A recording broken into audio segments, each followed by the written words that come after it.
there is a movement around the world, for example, which I know Alina has looked at very carefully, guaranteed minimum income. We acknowledge that people will lose their jobs. So what are we going to do?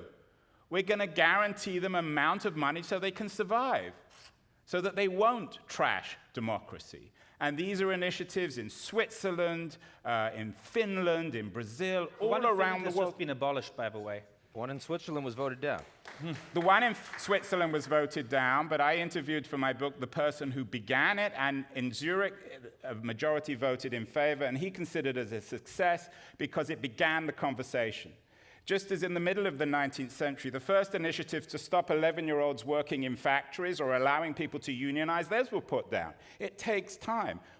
Our problem is our impatience. We expect there to be an app to fix the future. It takes time. Let me move this to a slightly different place. Now, Yascha, in your opening statement, you laid out a sort of dynamic in which you said that democracy will be crashed because it will come to the point where, for the elites, it will become more costly to accommodate democracy than to try to quash it. And so that's a sort of 30,000-foot explanation of an overall principle. But I want to just ask you to bring this down to the very practical level, or Ian as well, of an individual who loses his job, loses his or her future, let's say college educated, and let's put together a collection of individuals, blue collar, white collar, in a neighborhood or in a state or in a city.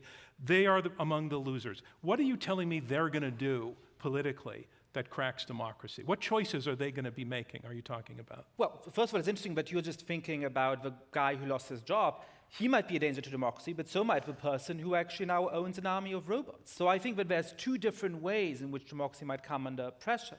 The first is that there's going to be enclaves of very rich people who actually own all of the productive material in society, which is the machines and robots and so on, being asked to give up more and more money in order to finance that nice universal basic income scheme that Andrew is talking about. And at some point, we're going to think, why? I didn't have anything from these people. They're not actually helping me.